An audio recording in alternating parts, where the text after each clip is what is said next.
Ladies and gentlemen,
kudusura hano mu rugo, aje kudusura. Ikintu cyabaye niki, narambwira ati rero uncle, reka nkubwire story yanjye ukuntu ibintu bimeze.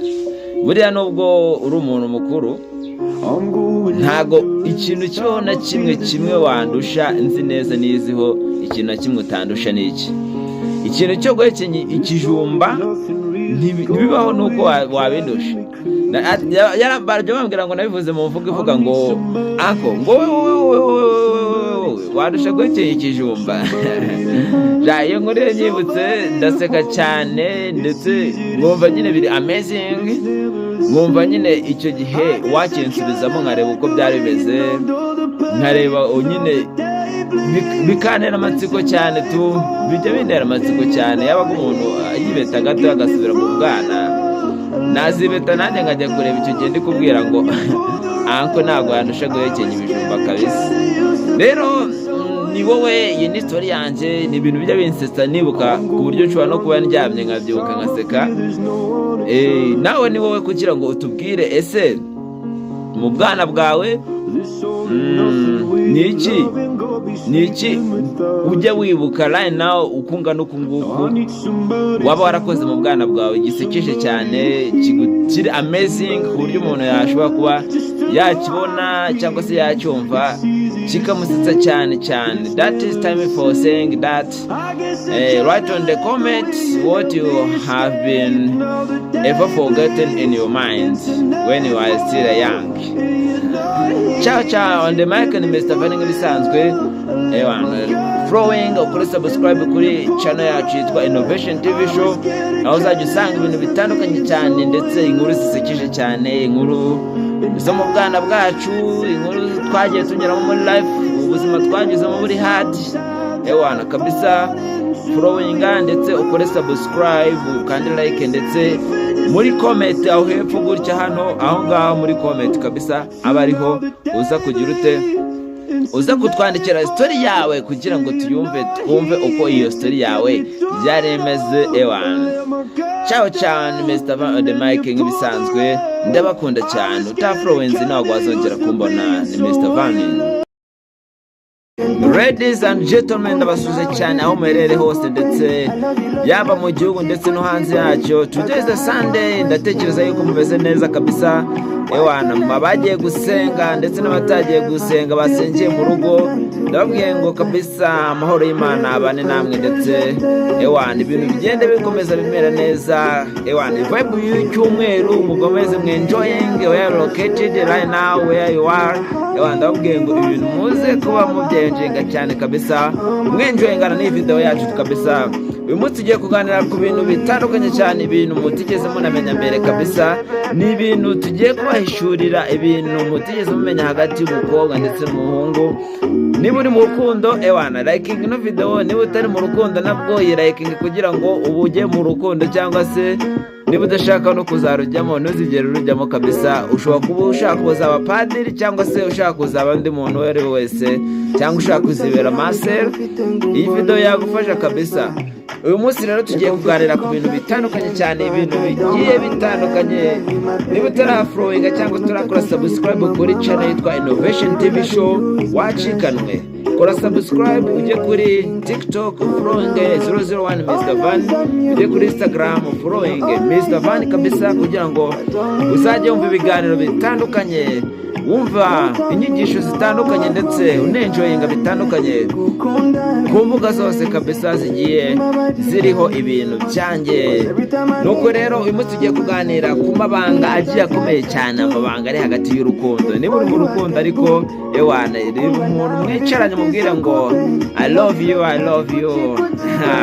ariko uyu munsi tugiye kuganira ku kintu kimwe cyangwa se kirenze kimwe. Ariko ikintu cya mbere tugiye kuganiraho ni iki? Ni ibintu ushobora kuba wakorera umusore, ariko umusore uburyo yari akigukunda cyangwa se uburyo yagukundaga bigahita bigabanuka. Ikintu cya mbere, niba ukeka yuko amafaranga wahereza umusore cyangwa se keya zose wamuhereza, buri kimwe cyose wamuhereza byagira icyo bigufasha kugira ngo agukunde, biragoye.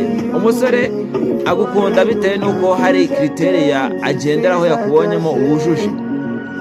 Niba udafite izo kriteriya ukigora rwose uvuga ngo njyewe ngo nzakora buri kimwe, ngo mpagurukire umusore, ngo mugushe, ngo kugira ngo azankunde, biragoye cyane kabisa. Ariko ndaje nkubwire ikintu nanone umukobwa akorera umusore, umusore yamukundaga ariko bikarangira umusore atakimukunda cyane. Bajya bavuga yuko kuryamana n'umukobwa ari ibintu byiza cyane, ariko si kuri twese. Niba wowe utekereza ko ibyo bintu ukora ari byiza cyane, enjoy this video. Ariko ikintu kimwe nje kuvugaho hano ni ikintu kivuga ngo niba uri umukobwa ukaba uryamana n'umusore ukabona atagikukunda nka mbere, ibanga ni iri ngiri.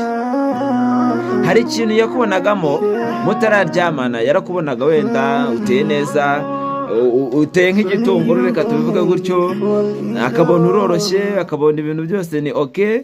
Ariko then nyuma yaho mwaza gukora sex ugasanga, cyangwa se umusore agasanga uburyo yari akwiteze ntago ariko akubonye, wenda ari uburyo yumvaga uzamukoreramo ibintu birenze, agasanga uri hasi cyane. Ibyo ngibyo bizatuma urukundo agukundaga rugabanuka kabisa, kuko uko yaguketse siko agusanze.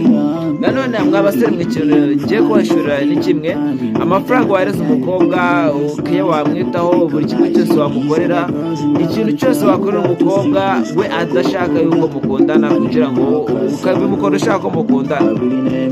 Ntuzirige wigora umukobwa, nta kintu wamukorera n'iki kimwe kugira ngo agukunde. Umukobwa udashaka kugukunda we ubwiwe ntabwo yagukunda. Niyo mpamvu rero mvuga ngo we spending time yawe, we spending amafaranga yawe, we spending everything without reason. Niba umukobwa azagukunda, azagukundana n'icyo umuhaye kabisa. Umukobwa ugukunda agukunda ntacyo umuhaye. niba utafollowinga ni Mr Van nk'ibisanzwe, wazongera kumbona bikugoye kabisa. Kora follow, ukore like, ukore share, ndetse utere comment uvuge n'ikindi twaza gukoreraho ikindi kintu kabisa. Ciao ciao, mbifuza icyumweru cyiza, mugomye kugubwa neza na vibe zose aho muri kabisa, mwenjoying tugiye dutandukanye, indirimbo zitandukanye kabisa. Ciao ciao, Mr Van nk'ibisanzwe on the mic.